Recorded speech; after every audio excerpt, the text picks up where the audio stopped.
Lucas, capítulo 8, versículo 40 em diante. E aconteceu o quê? Quando voltou Jesus, a multidão o recebeu, porque todos o estavam esperando.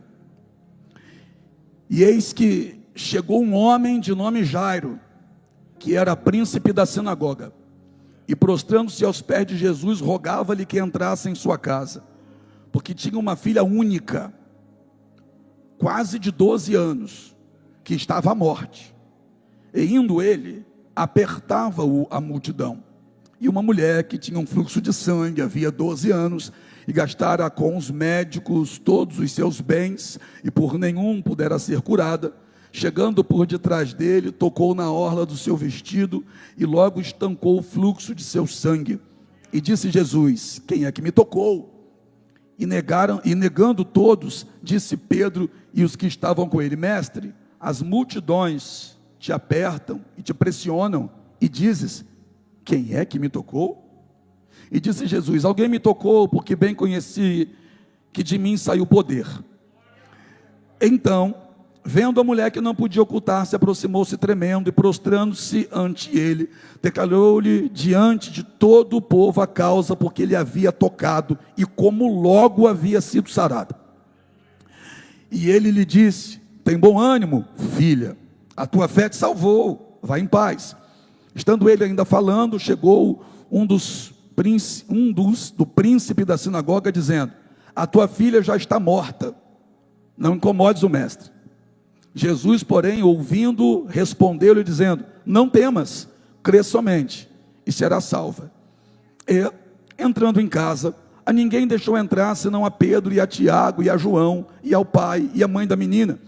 E todos choravam e planteavam, e ele disse: não choreis, não está morta, mas dorme. E riram-se dele, sabendo que estava morta.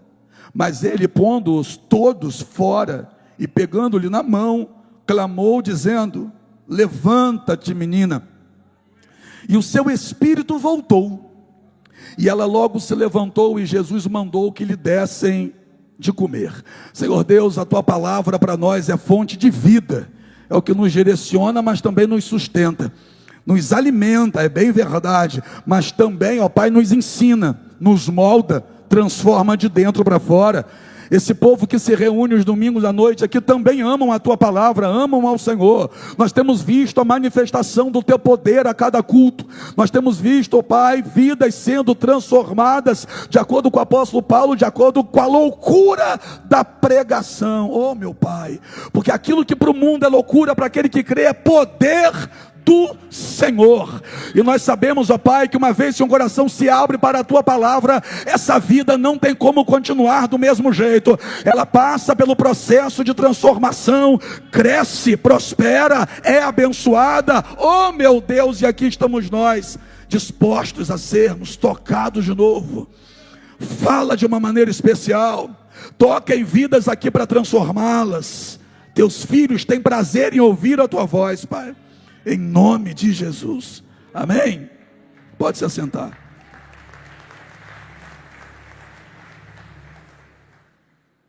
Duas situações, duas histórias que se entrelaçam, como eu já disse aqui por várias vezes. É como se a história dessas duas pessoas estivessem de alguma forma conectadas. E existem coisas que acontecem na nossa vida que a gente não consegue entender. Não dá para compreender certas coisas que acontecem ao longo da nossa vida. São coisas tão pontuais que quem olha diz: isso não pode ter sido coincidência. Jesus está voltando de Gadara. Em Gadara, Jesus operou um milagre. Jesus libertou um jovem que andava de dia e de noite, se cortando com pedras, porque estava possesso por demônios. O povo de Gadara, é bem verdade, que tentou fazer alguma coisa para contê-lo. Tentou contê-lo. De acordo com a Bíblia, eles tentaram amansá-lo. Amansar é uma linguagem que a gente usa no caso de lidar com animais. Então aquele homem estava sendo visto pelas pessoas como se fosse um animal. Tentaram amansá-lo, prendendo eles com correntes, com grilhões, mas ele quebrava as correntes, despedaçava os grilhões. Então havia duas forças atuando em Gadara. Uma era a força do homem, que tentava conter a outra força, que era a força maligna. Nas duas forças que estavam atuantes em Gadara, a força do homem e a força do império das trevas, a que estava sobressaindo era a força do mal, porque os homens não conseguiam conter aquele rapaz. O rapaz vivia pelos sepulcros, olha, tinha sua morada nos sepulcros, é o que a Bíblia vai dizer. Era um vivo existindo como se morto estivesse. Sepulcro é lugar de morto, e ele era vivo, mas não tinha vida. Era vivo, mas não tinha vida. Parece contraditório, mas não é. Ele só existia, porque a gente não pode chamar uma condição daquela de vida. E tem muita gente hoje em dia também vivendo ou existindo do mesmo jeito. A gente olha e não dá para chamar aquilo de vida, só está existindo. Quando você anda, por exemplo, nas ruas do centro da cidade, você vê pessoas que estão existindo, mas eu não posso chamar aquilo de vida. Pessoas que ficam perambulando no vício das drogas, no crack, aquilo que vulgarmente a gente chama de cracudo, como se eles tivessem nascido daquele jeito. Não nasceram daquele jeito, mas também não pode dizer que eles estão vivendo, eles só estão existindo. Porque ninguém, nenhum ser humano foi criado por Deus para passar por aquilo, para estar naquela condição. Ninguém foi criado para aquilo. Assim como um rapaz de Gadara também não foi. Então Jesus atravessa para o lado de Gadara, deixando uma multidão do lado de cá. Uma multidão para quem ele pregou, a quem ele ensinou sobre fé durante 3 dias. Jesus vai para o outro lado, enfrenta uma tempestade no meio. Mas quando Jesus decide chegar a um lugar, não tem tempestade que o impeça de agir. A tempestade veio, mas Jesus acalmou o vento, repreendeu o vento, acalmou o mar, chegou do outro lado. Nenhuma tempestade impede Jesus de agir quando ele já decidiu que vai agir na vida de alguém. Pode ser para você isso, né? Jesus então chega do outro lado, expulsa a legião de demônios que estava no corpo do rapaz. O rapaz agora vai ser visto pelas pessoas de Gadara assentado, vestido, coisa que não acontecia, porque ele andava nu na rua. Ele está agora assentado, vestido e em perfeito juízo. Então aquele rapaz agora, de fato, estava vivendo, antes só existindo. Só Jesus tem poder para fazer isso. Mas o fato é que Jesus entra de volta no barco e volta. Atravessa para o lado de Cafarnaum novamente. E aí chega onde nós começamos a ler. E aconteceu que quando voltou Jesus, voltou de onde? Dessa empreitada. Voltou de libertar um homem que não tinha vida. Voltou de expulsar 6.000 demônios no corpo de um rapaz. Voltou de transformar a história de alguém que os homens não conseguiam transformar. Voltou de uma missão onde ele fez por alguém o que a família desse alguém não pôde fazer, o que os amigos desse alguém não puderam fazer, o que esse alguém não pôde fazer por si mesmo. Mas quando Jesus entra, ele faz o que eu não posso fazer por mim, o que os meus amigos não conseguem fazer por mim, o que a minha mãe e meu pai nunca conseguiriam fazer por mim. Jesus entra e faz, e pode ser para alguém isso aqui também.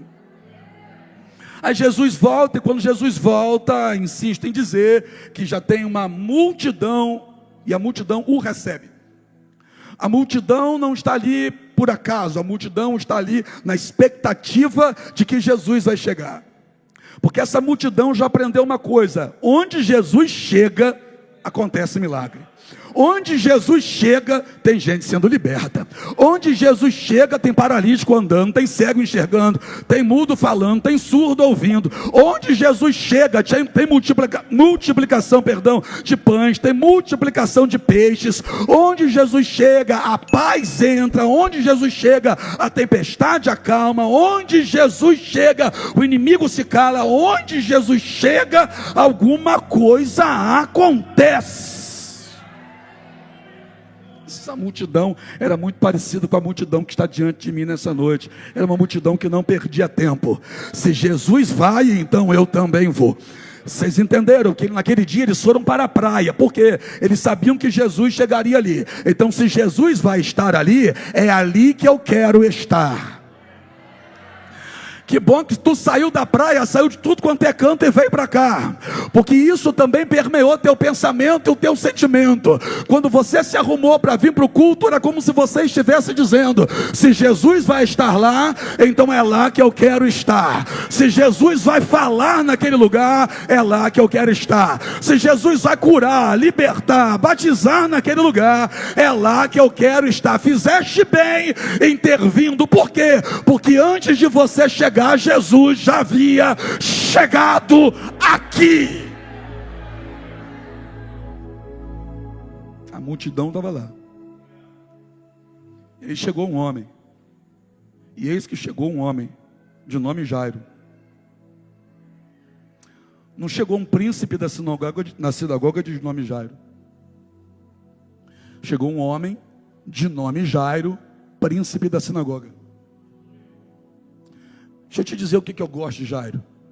O que eu gosto de Jairo é que quem chega primeiro é o Jairo, não é o título que ele tem. Eu aprendo com o Jairo. Quem chega ali é o homem Jairo. Aí depois é que vai falar do título dele. Jairo não faz parte daquele grupo de pessoas em que quer colocar o título na frente. Jairo não chega dizendo quem ele é. Percebe no texto? Que Jairo não chega dizendo quem ele é.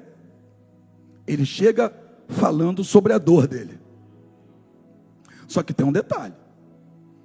Ainda que ele não chegue dando uma carteirada, ainda que chegue o homem Jairo e depois é que se fala do título, ele tinha um título. E eu preciso falar sobre esse título dele, porque isso aqui é complicado. Jairo não era Jairo o fazendeiro, não. Não era Jairo o dono da rede de supermercado. Não era Jairo o que tinha uma construtora, não. Não era Jairo o que era um engenheiro, não. Se fosse, não seria tão complexo. Mas a Bíblia vai dizer que esse Jairo era um príncipe da sinagoga. Jairo era um homem religioso. E a gente sabe que as primeiras pessoas a ficarem incomodadas com aquilo que Jesus fazia, era exatamente a classe de Jairo. A presença de Jesus nos ambientes era uma pedra no sapato dos religiosos. Porque os religiosos nunca conseguiram fazer o que Jesus vinha fazendo. Os religiosos nunca ensinaram o que Jesus vinha ensinando. Os religiosos nunca transformaram vidas como Jesus vinha transformando. E quando alguém faz, evidencia quem não fez. Não tem problema se ninguém está fazendo. O problema é quando aparece alguém que faz. Que quando aparece alguém que faz, deixa claro quem não fez. Ninguém curou naquela religião. Jesus chega e cura as pessoas. E Jesus, debaixo da autoridade concedida pelo Pai, de vez em quando ainda entrava nas sinagogas. Nas sinagogas. Teve um dia mesmo que ele entrou na sinagoga e entregaram a ele o rolo do profeta Isaías para ele ler. Quando ele leu Isaías 61. Isaías 61 é a promessa da vinda do Messias. Aí Jesus fala sobre a promessa da vinda do Messias, enrola o texto, entrega na mão do príncipe da sinagoga que estava lá no dia, e olha para o povo e diz assim: hoje se cumpriu essa palavra diante dos olhos de vocês. O que Jesus fez? Jesus dentro da sinagoga pregou sobre ele mesmo e disse: o Cristo sou eu. Nesse dia ficaram tão irados que pegaram pedras e saíram para jogar pedra em Jesus. Só que Jesus passou por eles e eles não conseguiram enxergar Jesus. Porque quando Deus quer, Ele cega o teu inimigo. Quando Deus quer, Ele cega o teu inimigo. Eles não viram Jesus. Mas só para você entender o porquê que isso aqui é complexo. Aí, de acordo com a Bíblia, Jairo, que é um príncipe da sinagoga, tem uma filha, E é uma filha única de 12 anos. Tem alguma coisa estranha. Porque como é que pode um judeu só ter uma filha dentro de casa, sendo já essa menina de 12 anos? E Jairo não era viúvo, a esposa dele aparece aqui no contexto. Jairo tinha uma esposa, e ele, a esposa, só tinham uma filha, e essa filha já tem 12 anos. Então, peraí. Se Jairo só tem uma filha, e essa filha já tem 12 anos, é porque a mulher de Jairo nunca mais engravidou. Então, quem sabe, essa filha que Jairo tem, não foi mesmo um grande milagre. Porque a gente pensa que o milagre que vai acontecer aqui é depois. E se eu te disser que o nascimento dela já foi um milagre? Apóstolo, eu estou pedindo aqui para Deus fazer um milagre na minha vida. Fica tranquilo, porque de milagre na tua vida Deus entende. A sua vida já é um grande milagre. Só que Jairo em casa, Jesus chegando na praia. Eles estão em lados opostos naquele conflito religioso que está acontecendo por aqueles dias. Só que a filha única de Jairo, adoece. Você acha que Jairo não gastou tudo que tinha também, não? Você acha que Jairo não procurou recursos na medicina da época para tentar resolver o problema da filha dele? É claro que tentou, porque, olha, preste atenção, é filha única. E tudo aquilo que é único, irmão, se você só tiver um tênis, você vai cuidar melhor do tênis que você tem. Se você só tiver uma camisa, você vai lavar direito a camisa que você tem. Sim ou não? Tudo aquilo que a gente diz ou reconhece que é único, a gente passa a ter mais cuidado. Então a filha única de Jairo adoece. Jairo pode ser um homem muito ocupado. Jairo pode ser alguém com muitas tarefas, visto que é príncipe da sinagoga. Mas se ele tem uma filha única, nada na casa dele é mais importante do que isso aqui que ele tem na casa dele, que é único. Ele tem uma filha única. Então Jairo valoriza, porque Jairo sabe de uma coisa. Pergunta o quê? Só tenho ela. Ui, como assim? Só tenho ela. Sabe o medo de perder? O medo de perder faz a gente lutar. Olha para quem está do seu lado, se for o seu amor, e diga: eu não quero te perder. Será que se Jairo tivesse 3 filhos, ele teria feito o que fez? Não sei. 4, não sei. Mas eu sei que ele sabe que aquela filha é a única que ele tem. Quando ele vê a filha única que ele tem doente, ele entra em crise. Só que tem um problema: a religião dele. Ele não é alguém que frequenta a sinagoga, gente. Ele é o príncipe da sinagoga. É Jairo que tem a chave da câmara dos pergaminhos dentro da sinagoga. Para você ter uma ideia do peso de um príncipe de sinagoga, o culto na sinagoga só podia acontecer depois que o príncipe chegava, porque era só ele que tinha a chave da câmara dos pergaminhos. Jairo, gente, dentro daquela comunidade ali, Jairo é referência. Ele tem responsabilidades, ele tem um cargo, ele tem um título. Só que quando ele olha para dentro de casa, não adianta o cargo, não adianta o título, não adianta o dinheiro, não adianta a religiosidade, nada está ajudando a mudar a situação da filha. Aí Jairo vai tomar atitude que quem sabe alguém aqui já pensou: se eu estivesse no lugar de Jairo, eu também teria feito a mesma coisa. Tudo bem, parece normal, mas Jairo vai sair de casa e vai até o local onde ele descobriu que Jesus está. Imagina o trajeto da casa de Jairo até o lugar que Jesus chegou. Sabe quanta distância historiadores acreditam que dava isso? Pergunta para mim quanto? 300 metros. Só. 300 metros. Caminho pequeno, né, Bruno? Curto. 300 metros. 300 metros. Jade, é um caminho curto. Você que lida com medidas, 300 metros, em se falando de um caminho, é um caminho curto. Mas e quando os caminhos curtos se tornam longos? Porque se você acha 300 metros um caminho curto, da tua sala para o teu quarto é mais curto ainda. Mas tem hora que é difícil ir lá no quarto, né? Se você acha que 300 metros é um caminho curto, da cozinha até a varanda onde está teu filho, é um caminho curto. Mas faz tempo que você não vai lá, né? Na sua casa de 3 quartos ou 4 quartos, o caminho da porta de entrada até o quarto do teu filho, dá quantos metros? 20? 15? Mas há quanto tempo você não vai lá, hein? Quem sabe da tua casa até a casa da tua mãe, são 4 casas. O caminho é curto. Mas há quanto tempo você não vai lá? Porque tem coisas que fazem caminhos curtos parecerem longos demais.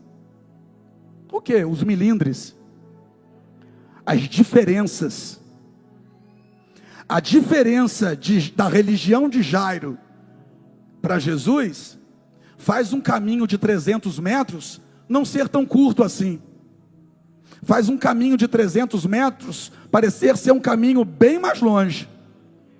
Porque nesses 300 metros que Jairo precisa caminhar, Jairo vai ter que colocar na balança tudo aquilo que ele vai ter que abrir mão para fazer esse caminho. Porque para fazer esse caminho, Jairo vai ter que ter a consciência de que ele vai perder algumas coisas. Como assim?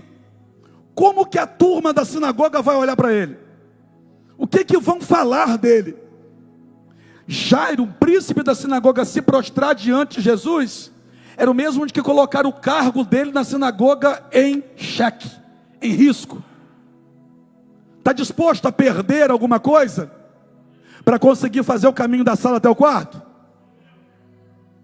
Está disposto a perder alguma coisa para conseguir fazer o caminho da sala até a varanda, onde a pessoa fica lá sentada por horas, mas as suas diferenças têm feito um caminho de 5 metros, parece que virou 5 quilômetros. Lembra do caminho da casa daquele amigo?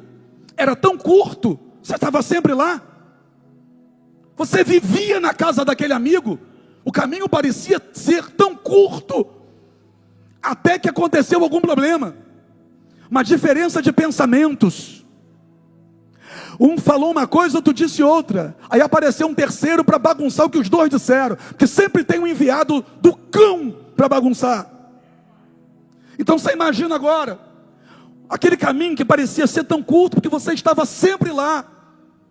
Agora parece que é outro estado, porque a distância geográfica é a mesma. Mas aqui dentro parece que essa distância ficou longa demais. Porque para voltar até a casa daquele amigo, vai ter que enfrentar as coisas que estão aqui dentro. Vai ter que enfrentar as mágoas, vai ter que enfrentar as palavras ditas e as que precisavam ter sido ditas e não foram. Vai ter que colocar tudo isso na balança. Aí você vai dando um passo, aí você pensa assim: amanhã eu vou até ela, ou amanhã eu vou até ele. Mas esse amanhã parece também que nunca chega, porque é tão difícil dar o primeiro passo. É tão difícil engolir o que está sentindo. Por que que Jairo conseguiu? Porque Jairo botou na cabeça dele que ele estava lutando por algo maior. A hora que você entender que a sua amizade com essa pessoa de anos é maior do que essa besteira que aconteceu, você vai conseguir encurtar esse caminho. A hora que você entender que o seu casamento é mais importante do que aquela briga onde palavras foram ditas, você vai engolir isso e vai enfrentar essa distância da sala para o quarto. São só 300 metros, Jairo. Jairo precisa tomar uma decisão. Você não vai ver no texto Jairo anunciando para as pessoas que estão na casa dele: eu vou onde Jesus está e vou pedir ajuda. Porque essas decisões delicadas e necessárias não podem ser compartilhadas, sabe? Deixa eu te dizer uma coisa: arqueiro que grita antes de lançar a flecha, volta para casa sem a caça. Para de falar muito antes de fazer. Faz, porque se você falar primeiro, alguém vai te atrapalhar. Se Jairo anuncia para a turma que está na casa dele assim, ó: eu vou buscar Jesus. Eita! Ia aparecer muito conselheiro. Muita gente ia aparecer para dar conselho a Jairo. Não, você não pode fazer uma coisa dessa. Não, se eu fosse você, não faria. Mas você não viu o que Jesus fez? Você não viu o que esse tal de Jesus falou? Não, você não pode se rebaixar. É ele que tem que vir aqui, e não você ir até lá. Manda um recado para que ele venha, mas você não saia daqui para ir até ele. Não, não é assim que falam com você também? Mas você vai na casa dela, ela que tem que vir aqui. Mas você vai pedir perdão a ela, ela que tem que pedir perdão a você. Mas você vai falar com ele, é ele que tem que reconhecer que errou. Ah, será que é? Faz o seguinte: se tiver de dar um abraço em alguém, não fala para ninguém não, vai lá e abraça. Se tiver de sentar para tomar um café com alguém, vai lá, entra, bate na porta, toca a campainha, diga assim, ó: eu vim, e nem adianta me botar para fora, eu vim aqui porque eu sinto falta da tua amizade, eu sinto falta de você, e nada vai me atrapalhar não, eu vim aqui para a gente resolver. Ah, mas e os pensamentos contrários? Ué, eu sou obrigado a pensar igual a você agora? Você é obrigado a pensar igual a mim? Tem gente que gosta de mamão, não consigo entender como. Tem gente que gosta de melão. Deus me livre, não consigo entender como que consegue gostar de melão. Tem gente que come cebola como se estivesse comendo, sei lá, uma maçã. O que é aquilo, gente? Eu não consigo entender. Eu fico achando que essas pessoas são estranhas demais. Porque come cebola. Como é que pode gostar de cebola? Aí deve ter gente assim dizendo: como é que pode o Senhor não gostar?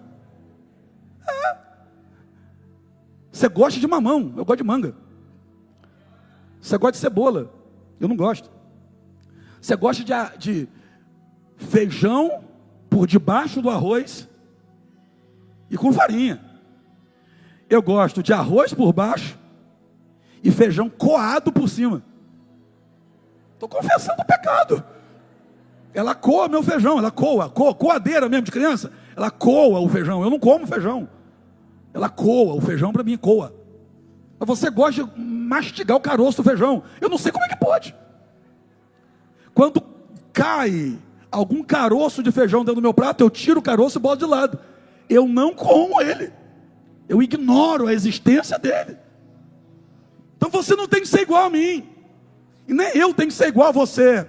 Mas a gente pode se amar do mesmo jeito. A gente pode ser amigo do mesmo jeito. A gente pode, por quê? Porque o amor que nos une é maior do que as diferenças que querem nos separar. Jairo estava precisando. E quem precisa não pode medir esforço não, gente. Tem que deixar o orgulho de lado, a vaidade de lado, a soberba de lado. O tupete tem que abaixar, tem que descer do salto.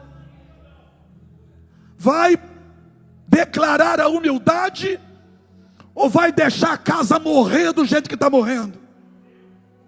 Jairo está assistindo a filha morrer, e aí faz o quê? Ou eu me humilho e vou pedir ajuda a Jesus, ou eu assisto a minha filha morrer? Apóstolo, uma situação dessa, né? Mas na sua situação tem gente aqui que está passando pela mesma coisa. A casa está sendo destruída, mas não dá o braço a torcer. O diabo está batendo com marreta sexta-feira, mas não dá o braço a torcer. Está tudo ruindo, está tudo desabando, mas não dá o braço a torcer. Distâncias que antes eram feitas com a maior facilidade, hoje parece outro planeta. 300 metros. Era curto, mas era longo. Porque no caminho Jairo teve que renunciar a algumas coisas para conseguir dar os passos necessários para chegar até lá. Olha para o teu irmão e diga assim, ó, renuncia ao que for preciso. Só não abra a mão da bênção da tua casa. Ele chega. Você percebe que Jairo chega depois? Quando Jesus chegou, a multidão já estava lá, e Jairo veio depois. Então, se já tem multidão, me explica, como é que Jairo consegue ir até os pés de Jesus? Para você sentar aqui na frente, você tem que chegar cedo na igreja, senão você não consegue, os lugares são ocupados. Então, como é que Jairo consegue chegar depois e ter acesso aos pés de Jesus? É porque quem viu Jairo chegando, olhou para trás e viu que era Jairo, já foi abrindo espaço, sabe por quê? Pensou assim, ó, hoje o pau quebra. Quem viu Jairo chegando, pensou assim, ó, veio para desafiar Jesus, hoje vai ter guerra, hoje vai ter briga. Tem muita gente querendo que o circo pegue fogo. Eu vou falar. Tem muita gente que chega no teu ouvido e diz assim, ó, se eu fosse você, eu não deixava esse negócio barato. Cobra, cobra, cobra, serpente. Se eu fosse você, eu ia lá, eu batia de frente, doido para ver uma briga, doido para ver uma confusão, doido para ver o circo pegar fogo. Só que quem vai ficar com cara de palhaço são eles. Que é isso? Eles vão saindo da frente porque estão pensando assim, ó, é agora, vai ter arranca-rabo, é agora, vai ter UFC ali, vai ter combate. Só que quando Jairo chega e se prostra aos pés de Jesus. Jairo não chega para brigar, Jairo chega para se humilhar, Jairo chega, se lança aos pés de Jesus. Marcos vai dizer que Jairo adorou a Jesus. O que é isso? Se despiu da sua religião, deixou de lado o seu título, abriu mão do que precisava abrir, atravessou os 300 metros, se lançou aos pés de Jesus, adorou a Jesus, e depois que adorou a Jesus, rogou a Jesus que fosse até a sua casa para impor as mãos sobre a sua filha, para que ela sarasse e vivesse. Oh meu Deus do céu, olha o que Jesus falou de imediato: eu vou na tua casa, eu vou na tua casa. Se Jairo tivesse comentado com alguém, alguém teria dito para ele: não vai adiantar nada, ele não vai fazer o que você vai pedir, é melhor não fazer isso não, que ele ainda vai te humilhar, ainda vai botar o dedo na tua cara, ainda vai falar besteira para você. Não é esse tipo de conselho que te dão? Jairo foi, se lança aos pés de Jesus, adora Jesus e pede a Jesus: Senhor, vem na minha casa. Tem uma multidão que chegou primeiro, mas Jesus vai dizer para Jairo: eu vou. Porque não adianta chegar primeiro e só ficar assistindo.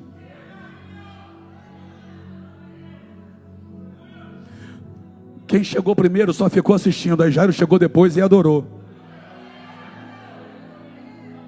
Tinha uma multidão, só que a multidão só ficou assistindo, mas quem adorou levou Jesus para casa. Quem adorou levou Jesus para casa. Quem adorou levou Jesus para casa. Quem só assistiu, mas quem adorou levou Jesus para casa. Quem se humilhou levou Jesus para casa. Quem suplicou levou Jesus para casa. Quem clamou levou Jesus para casa. Quem esvaziou o coração levou Jesus para casa. Quem fez o trajeto levou Jesus para casa. Quem deixou as diferenças de lado levou Jesus para casa. Quem buscou o caminho da conciliação levou Jesus para casa. A tua vitória é mais importante do que as tuas opiniões.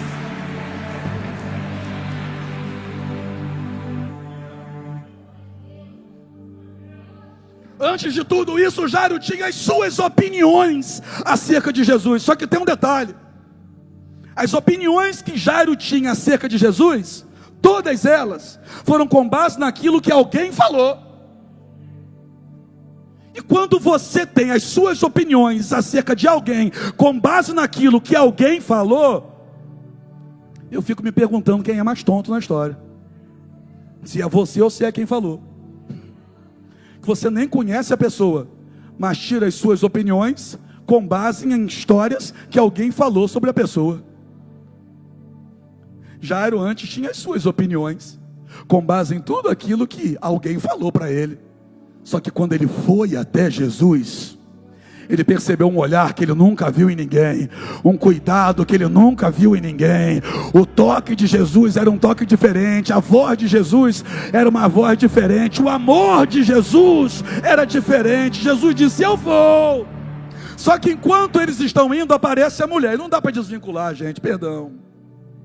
Aparece a mulher que tocou. Ela veio por detrás e disse: se eu tão somente tocar na orla das suas vestes, eu serei. Ela tinha força para tocar. Ô Bruna, ela está sofrendo há 12 anos. Mas mesmo sofrendo há 12 anos, ela ainda tinha força para tocar. Só que a filha de Jairo não tinha força para tocar. Como assim? A filha de Jairo não saiu de casa. Ela não tinha força para tocar. A mulher do fluxo de sangue teve força para tocar. Mas sabe qual é o bonito da história? É que as duas receberam a vitória. Eu estou pregando para gente aqui que está com força para tocar, mas eu estou pregando para gente que não teve força nem para adorar até agora. Eu estou pregando para gente aqui que conseguiu já, mas eu estou pregando para gente que está chorando por dentro e dizendo: eu estou sem força, eu não aguento mais. A mulher veio e tocou. E quando a mulher tocou, Jesus parou. Aí Jairo precisava aprender uma coisa quando Jesus para. O quê? Pergunta o quê? Não é só você que precisa de Jesus, Jairo. Sabe, não é só você que precisa de Jesus. Não é só você que está aqui no culto que precisa de Jesus. Não é só você que está olhando para mim agora que precisa de Jesus. Quem está do seu lado também precisa de Jesus. Ai, meu Deus do céu, eu não sei se você vai tocar ou se você é aquele que vai receber o toque, mas eu sei de uma coisa: ninguém precisa sair daqui sem receber, né? A mulher chega, toca, Jesus para e pergunta: quem me tocou? A mulher procura se esconder.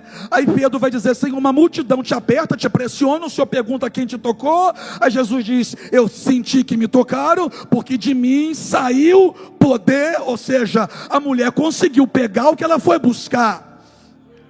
A mulher conseguiu receber o que ela foi buscar. Ela conseguiu receber o que ela foi buscar. Você veio aqui fazer o quê? Ela conseguiu receber o que ela foi buscar. Ela conseguiu receber o que ela foi buscar. Ela tocou, ela se esforçou. Ela usou o restinho de força que tinha. Mas com o restinho de força que tinha, ela recebeu um poder que nunca havia recebido antes. Aí Jesus olha para a mulher e diz: tem bom ânimo, filha, a tua fé te salvou, vai em paz. Depois que a mulher disse o que aconteceu, aí é nesse momento que aparece alguém da casa de Jairo. Lucas vai dizer 1, Marcos vai dizer 2. Aparece alguém que está vindo da casa de Jairo. E quando vê Jairo do lado de Jesus, diz assim: não incomode mais o mestre, a tua filha morreu. Quando Jairo saiu de casa, a filha estava viva. Mas nesse percurso que Jairo fez, a filha de Jairo, única filha de Jairo, morreu, acabou. Morreu, não tem mais jeito, né? Morreu, vai fazer o quê? Só que Jesus olhou para Jairo e disse assim: não temas, não temas, crê somente, não temas, crê somente. Não temas. Eu gosto disso. Por quê? Porque eu fico imaginando Jesus falando isso para mim. Vários momentos da minha vida eu já imaginei Jesus falando isso aqui para mim. Não temas, só creia, Paulo. Só creia, continua crendo, Paulo. Continua acreditando, não tenha medo. Vai para cima, levanta essa cabeça, reage. Não temas, crê somente, não temas, crê somente. Ah, se você entendesse isso e começasse a proferir essa palavra também: não temas, crê somente, não temas, crê somente, não temas.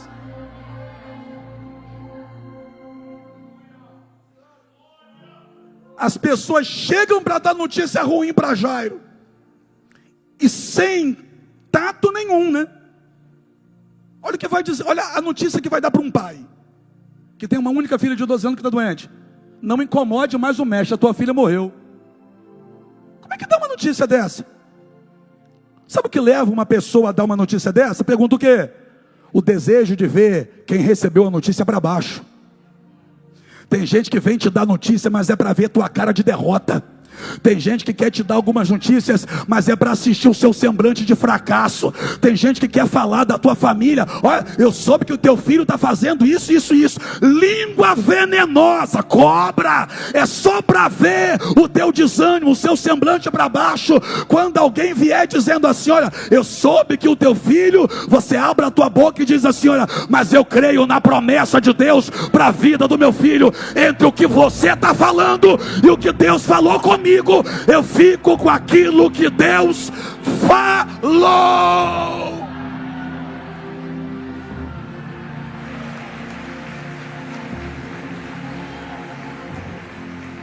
Está terminando. Não temas. Crer somente. É interessante que Jesus não falou nada para esses dois atribulados que vieram da notícia. Por quê? Porque Jesus não perde tempo com aqueles que querem te arruinar. Jesus, ao invés de querer calar a boca daqueles que vêm para te derrubar, Jesus quer levantar você na frente daqueles que vieram para te entristecer.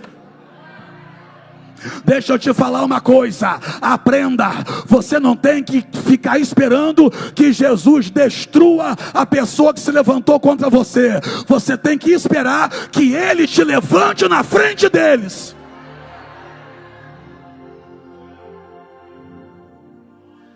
Talvez se eu estivesse no lugar de Jesus, eu teria dito para esses dois, cala a boca de vocês, rapaz. Mas Jesus, o perfeito, não deu moral nenhuma para eles. Por quê? Pergunta para mim, por quê? Quem disse que Jesus perde tempo com fofoqueiro? Jesus só olhou para Jairo e disse assim, não temas, crê somente. E foi para a casa de Jairo. Ninguém vai parar a caminhada de Jesus em direção à transformação da tua casa. Ninguém vai parar aquilo que Ele disse que vai fazer. Quando lá na praia Jairo adorou, Jesus disse assim, eu vou na tua casa. Então não vai ter notícia ruim que vai interromper. A circunstância não fez Jesus mudar de ideia. Lembrei do último culto agora. A situação não fez Jesus mudar de ideia. A notícia contrária não fez Jesus mudar de ideia. A palavra que parecia uma pancada não fez Jesus mudar de ideia. O desejo de alguém de ver Jairo para baixo não fez Jesus mudar de ideia. A notícia ruim que chegou até os ouvidos de Jairo não fez Jesus mudar de ideia. Aqueles que se levantaram contra você não fez Jesus mudar de ideia. Jesus falou que vai abençoar teu casamento, e quem não gostar vai passar mal, porque Ele não mudou de ideia. Eu vou na tua casa. E foi. E chegou. E quando chegou está tudo cheio. Eu fico imaginando o espanto de quem está vendo Jairo chegar com Jesus. Quem sabe alguém olhando dizendo assim, ficou doido. Agora perdeu a filha, vai perder tudo, porque olha com quem ele está andando. Aí Jesus chega, o povo está chorando. Aí Jesus diz assim, ó, não chore. Ela não está morta, ela está dormindo. Aí, de acordo com a Bíblia, quem estava chorando começou a rir. Ué, então estava chorando sem sentir. Porque se eu estou sentindo, como é que eu estou agora chorando? Daqui a 1 minuto eu estou rindo. É que tem gente que chora só para querer te impressionar, para fazer média contigo.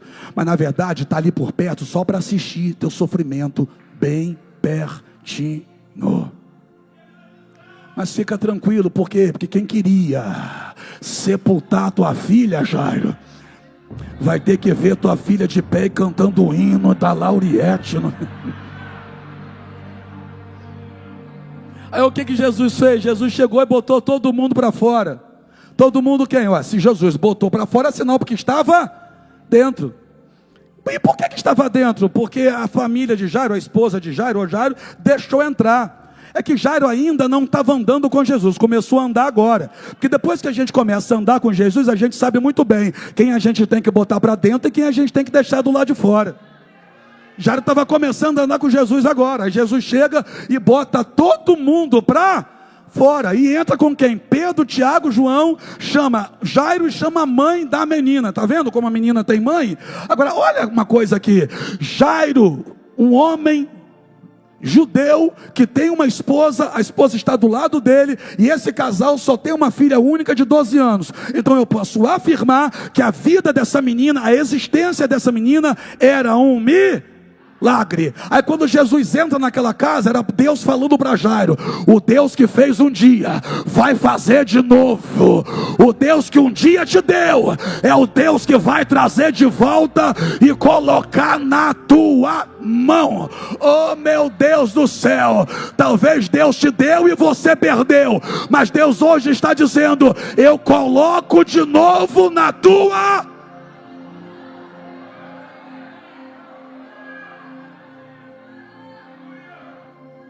Qual doença a menina tinha? Sei lá, ué. Por que a menina ficou doente? Não sei. Mas eu sei o que Jesus falou depois. Porque depois, varão, ó, o senhor é inteligente, você vai entender. Depois que Jesus ressuscitou a menina, Jesus disse assim, ó: alimente ela, dê a ela de comer. Dá a impressão que se Jesus não manda dar comida à menina, eles não teriam dado. Poxa, o que isso quer dizer com isso? Eu posso então imaginar que a vida de Jairo era tão corrida que Jairo não esquentava muito se a menina comeu, se não comeu, se está com as vitaminas em dia, se não está. E essa menina, quem deu para ele foi Deus. Já aconteceu com você? De Deus te dar alguma coisa e você acabar não cuidando direito? E por não cuidar direito, acabar perdendo? Deus te deu uma família, aí de repente você não cuidou direito, e por não cuidar direito, acabou perdendo. E o problema é que quando você perdeu, alguém disse assim para você, ó: acabou, não tem mais jeito. Já aconteceu com você de Deus te dar uma amizade, e você não cuidar dessa amizade direito, por não ter cuidado direito da amizade, ter perdido essa amizade? E agora fica o diabo soprando no seu ouvido assim, ó: nunca mais vai ser como antes. E se a gente hoje fizer o que Jairo fez? O quê? Enfrentar o caminho curto que parece longo, mas pedir ajuda a Jesus para restaurar aquilo que a gente perdeu. Jesus segurou na mão da menina e disse: Talita cumi, que quer dizer: menina, a ti te digo, levanta-te. Jesus não disse assim, ó: ressuscita. Jesus disse assim, ó: levanta. Eu vou repetir. Jesus não disse ressuscita. Jesus disse levanta. É porque aquilo que para você já está morto, para Jesus só está dormindo. Aquilo que para você, na tua cabeça está morto, para Jesus já só está dormindo. Jesus não disse ressuscita, Jesus disse levanta. Tem situações aqui que você já deu como situação que já está morta, que não tem mais como, mas Jesus está dizendo, só está dormindo. Se você hoje fizer o caminho que tem que fazer, eu faço levantar. Fica de pé para eu terminar.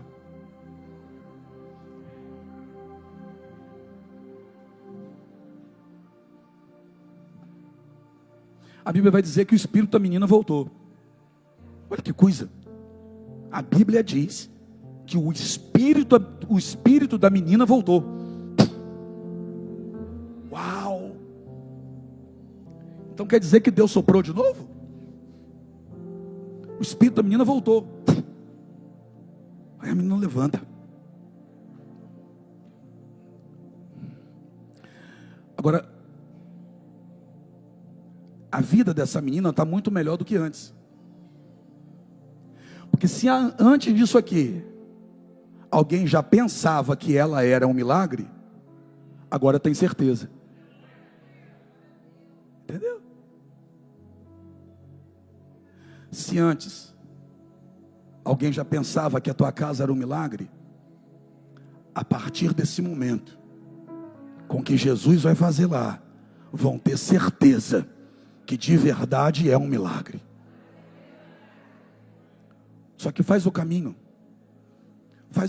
curto e longo ao mesmo tempo. Faz o caminho que você precisa fazer, mesmo que os 30 metros pareçam ser 3 quilômetros, mesmo que os 5 metros de um cômodo a outro pareçam ser em outro bairro. Faz o caminho difícil. Faz o caminho que você precisa fazer e renuncia nessa estrada o que precisa ser renunciado. 300 metros, perto. Mas de acordo com o contexto, com certeza parecia muito mais longe do que isso. Porque para Jairo trilhar os 300 metros, Jairo precisou abrir mão. Abrir mão é mais difícil do que caminhar. E a gente não consegue caminhar se não abrir mão. Olha que doideira. Feche seus olhos. Ele sabe que você não tem força para tocar. Ele sabe quem tem aqui força para tocar hoje, mas também sabe quem não tem força para tocar. Se você está sem força, peça a Ele para tocar em você. E com a força que Ele te der, você vai se levantar. Agora, se você tem força para tocar, toca. Eu não sei em qual contexto aqui você se encaixa. Eu só sei de uma coisa: é domingo à noite, tu está no culto. Não aceita voltar para casa do mesmo jeito, não. Você está com um peso nos ombros. Faz o caminho até o altar. Lá da porta da igreja até aqui são 50 metros. Então até aqui vai dar 40. Se tiver alguém, o caminho mais distante aqui tem 40 metros até o altar. O mais distante. Mas talvez esse 40 metros aqui pareça ser muito mais. Porque no caminho até aqui, você sabe que você vai ter que renunciar. Mas faz esse caminho difícil para a tua casa provar do milagre hoje. De repente tem gente que está aqui pela frente, 5 metros do altar, mas está pensando assim: eu não vou lá na frente não, é 5 metros, mas parece distante, né? Tudo que o diabo quer é que você volte para casa do mesmo jeito. Faz o caminho até o altar. Abre mão do que você precisa abrir para a tua casa ser alcançada pela mão de Jesus hoje. A primeira pessoa está aqui, a segunda, a terceira. Pode vir. E mesmo sendo pobre,